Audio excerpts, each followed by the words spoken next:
ಯಾರ್ಯಾರು ಸ್ವಲ್ಪ ಅತಂತ್ರ ಸ್ಥಿತಿಯಲ್ಲಿದ್ದಾರೋ ಅವರು ಮತ್ತೆ ಬಿ ಜೆ ಪಿಯತ್ತ ಮನಸ್ಸು ಮಾಡಿ ಬಿ ಜೆ ಪಿಗೆ ಮತ ಹಾಕುವಂಥ ಕೆಲಸಗಳು ಆಗ್ತದೆ. ಪುತ್ತೂರಿನಲ್ಲಿ ಭಾರತೀಯ ಜನತಾ ಪಾರ್ಟಿಗೆ ಎದುರಾಳಿ ಕಾಂಗ್ರೆಸ್ಸೇ. ಅವರ ಮನಸ್ಸಿನ ಭಾವ ಇವತ್ತು ಭಾರತೀಯ ಜನತಾ ಪಾರ್ಟಿ ಗೆಲ್ಲಬೇಕು, ಹಿಂದುತ್ವ ಗೆಲ್ಲಬೇಕು ಅಂತೇಳಿ. ಪುತ್ತೂರಿನ ಚುನಾವಣೆಯ ಕಾವು ದಿನದಿಂದ ದಿನಕ್ಕೆ ಏರಿಕೆಯಾಗ್ತಾ ಇದೆ. ಚುನಾವಣೆಯಲ್ಲಿ ಯಾರು ಗೆಲ್ತಾರೆ ಅನ್ನುವಂಥದ್ದು ಬಹಳಷ್ಟು ಕುತೂಹಲಕಾರಿಯಾಗಿದೆ. ಯಾಕೆಂತಂದರೆ ತ್ರಿಕೋನ ಸ್ಪರ್ಧೆ ಅನ್ನುವಂಥದ್ದನ್ನು ಜನರು ನೇರವಾಗಿ ಹೇಳ್ತಾ ಇದ್ದಾರೆ. ಇದರ ನಡುವೆ ಪುತ್ತೂರಿನ ಶಾಸಕರಾಗಿರುವಂಥ ಸಂಜೀವ ಮಠಂದೂರು ಅವರು ಏನು ಹೇಳ್ತಾರೆ ಕೇಳಬೇಕು. ಸರ್, ಚುನಾವಣೆ ನಿಮ್ಮ ತಂಡದಲ್ಲಿದ್ದವರು, ನಿಮ್ಮ ಜೊತೆಗಿದ್ದವರು ಪಕ್ಷೇತರರಾಗಿ ನಿಂತಿದ್ದಾರೆ. ಇದರ ಲಾಭ ಮೂರನೇವರಿಗೆ ಆಗುತ್ತೆ ಅನ್ನುವಂಥ ಲೆಕ್ಕಾಚಾರ ಇದೆ. ಒಟ್ಟು ಈಗ ಓಡಾಡ್ತಾ ಇದ್ದೀರಿ, ಬಹಳಷ್ಟು ರೋಡ್ ಶೋಗಳನ್ನು ಮಾಡುವಂಥ ಪ್ಲ್ಯಾನ್ ಮಾಡಿದ್ದೀರಿ. ಬಹಳ ಅಗತ್ಯ ಇದೆಯಾ? ಈಗ ರೋಡ್ ಶೋ ಮಾಡಲೇಬೇಕಾದಂಥ ಅಗತ್ಯತೆ ಬಿ ಜೆ ಪಿಗೆ ನಿರ್ಮಾಣ ಆಗಿದೆಯಾ? ಒಂದು ಭದ್ರ ಕೋಟೆಯಲ್ಲಿ ಪ್ರತಿ ಚುನಾವಣೆ ಬರುವಾಗಲೂ ಹೊಸ ಹೊಸ ವಿಚಾರಗಳಿರ್ತದೆ, ಹೊಸ ಹೊಸ ಸವಾಲುಗಳಿರ್ತದೆ. 2023ರ ಚುನಾವಣೆ ಇವತ್ತು ಭಾರತೀಯ ಜನತಾ ಪಾರ್ಟಿ ಅಭಿವೃದ್ಧಿಯನ್ನು ಮಾಡಿ ಇವತ್ತು ಕೇಂದ್ರ ಸರ್ಕಾರ ಮತ್ತು ರಾಜ್ಯ ಸರ್ಕಾರದ ಜನಪರ ಯೋಜನೆಗಳನ್ನು ಮುಂದಿಟ್ಟುಕೊಂಡು ಇವತ್ತು ಮತಯಾಚನೆಯನ್ನು ಮಾಡ್ತಾ ಇದೆ. ಪ್ರತಿ ಚುನಾವಣೆಯಲ್ಲಿ ಭಾರತೀಯ ಜನತಾ ಪಾರ್ಟಿ ರಾಷ್ಟ್ರೀಯ ನಾಯಕರು, ರಾಜ್ಯ ನಾಯಕರನ್ನು ತರಿಸಿ ಸಾರ್ವಜನಿಕ ಸಭೆ, ರೋಡ್ ಶೋಗಳನ್ನು ಮಾಡುವಂಥ ಕೆಲಸವನ್ನು ಮಾಡ್ತಾ ಇದೆ. ಇವತ್ತು ಕೂಡ ಅದನ್ನೇ ಮಾಡ್ತಾ ಇದೆ. ಪುತ್ತೂರು ವಿಧಾನಸಭಾ ಕ್ಷೇತ್ರದ 220 ಬೂತುಗಳಲ್ಲಿ ಭಾರತೀಯ ಜನತಾ ಪಾರ್ಟಿ ಇವತ್ತು ಸುಭದ್ರವಾಗಿದೆ.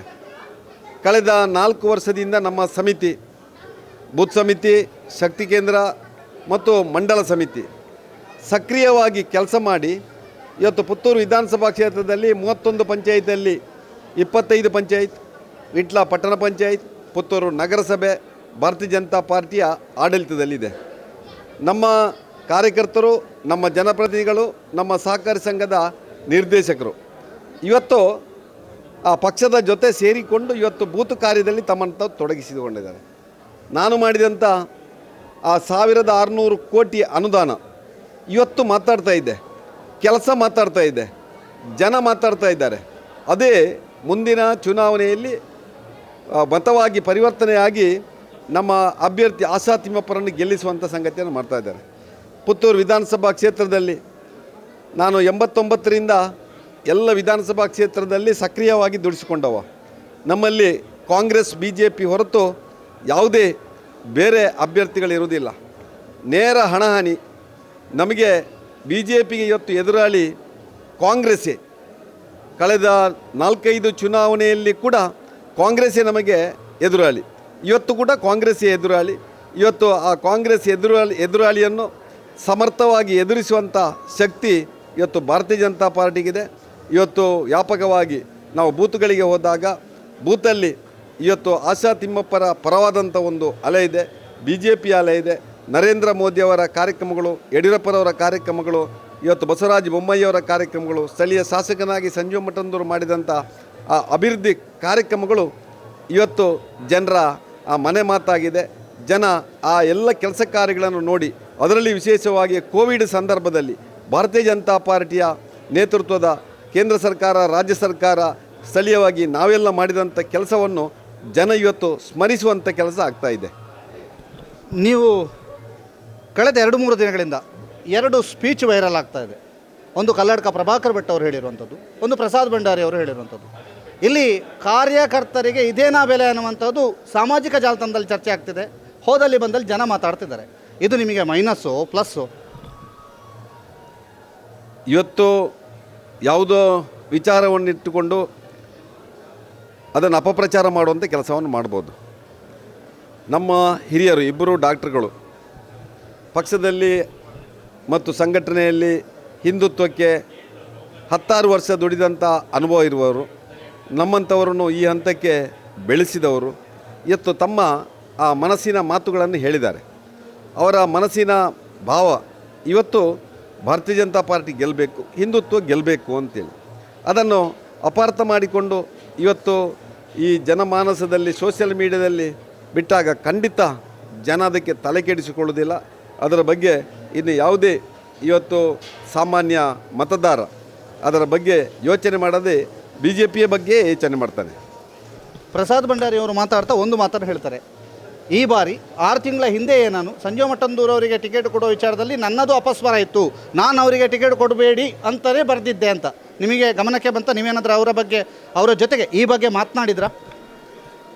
ಅವರು ಅಷ್ಟೇ ಹೇಳಿದ್ದಲ್ಲ, ಅದನ್ನು ಮುಂದುವರಿಸಿ ಹೇಳಿದ್ದಾರೆ.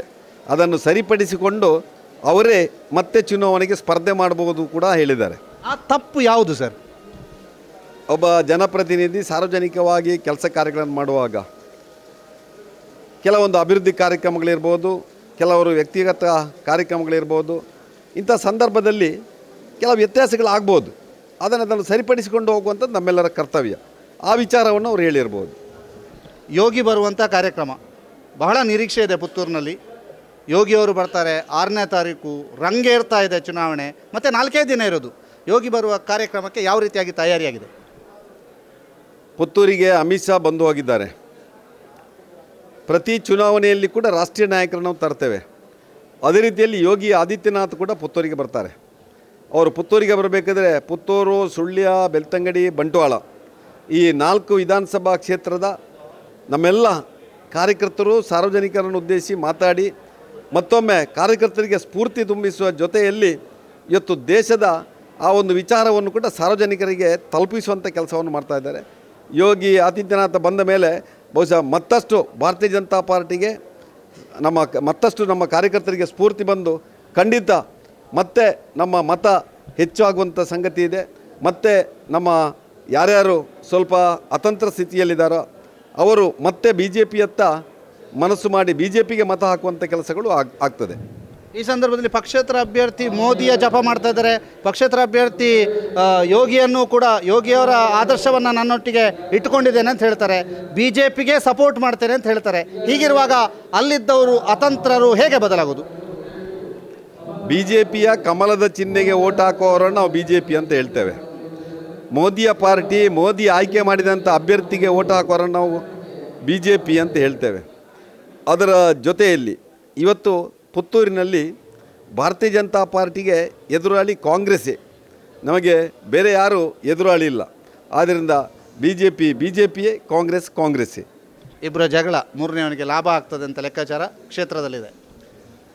ಅಂಥದ್ದು ಏನಿಲ್ಲ, BJP ನಿಶ್ಚಯವಾಗಿ ಗೆಲ್ತದೆ. ಧನ್ಯವಾದ ಸರ್. ಇದು ಸಂಜೀವ ಮಠಂದೂರು ಅವರ ಮಾತು. ಅವ್ರು ಹೇಳಿದರು ಯಾವ ರೀತಿಯಾಗಿ ಪುತ್ತೂರಿನಲ್ಲಿ BJP ಕಾರ್ಯಾಚರಿಸ್ತಾ ಇದೆ, ಯಾವ ರೀತಿಯಾಗಿ ಯೋಗಿಯ ಕಾರ್ಯಕ್ರಮಕ್ಕೆ ರೆಡಿಯಾಗಿದ್ದಾರೆ. ಅದರ ಜೊತೆಗೆ ಪಕ್ಷೇತರ ಅಭ್ಯರ್ಥಿ ಯಾವುದೇ ತಂತ್ರಗಳನ್ನು ಮಾಡಿದರೂ ಕೂಡ ನಮ್ಮ ನೇರವಾದ ಹೋರಾಟ ಕಾಂಗ್ರೆಸ್ನ ಜೊತೆಗೆ, ಮತ್ತು ಪ್ರಸಾದ್ ಭಂಡಾರಿಯವರು ಮತ್ತು ಕಲ್ಲಡ್ಕ ಪ್ರಭಾಕರ್ ಭಟ್ ಅವರು ಆಡಿರುವಂತಹ ಮಾತುಗಳಿಂದ ನಮಗೆ ಯಾವುದೇ ರೀತಿಯಂಥ ಡ್ಯಾಮೇಜ್ ಆಗಲಿಲ್ಲ, ಅವರು ಮನದ ಭಾವನೆಯನ್ನು ವ್ಯಕ್ತಪಡಿಸಿದ್ರು ಅನ್ನುವಂತಹ ಮಾತುಗಳನ್ನು ಸಂಜೀವ ಮಠಂದೂರು ಅವರು ಹೇಳಿದ್ದಾರೆ. ಧನುಷ್ ಜೊತೆಗೆ ದಾಮೋದರ ದೊಂಡಲೆ, ಸುದ್ದಿ ನ್ಯೂಸ್, ಪುತ್ತೂರು.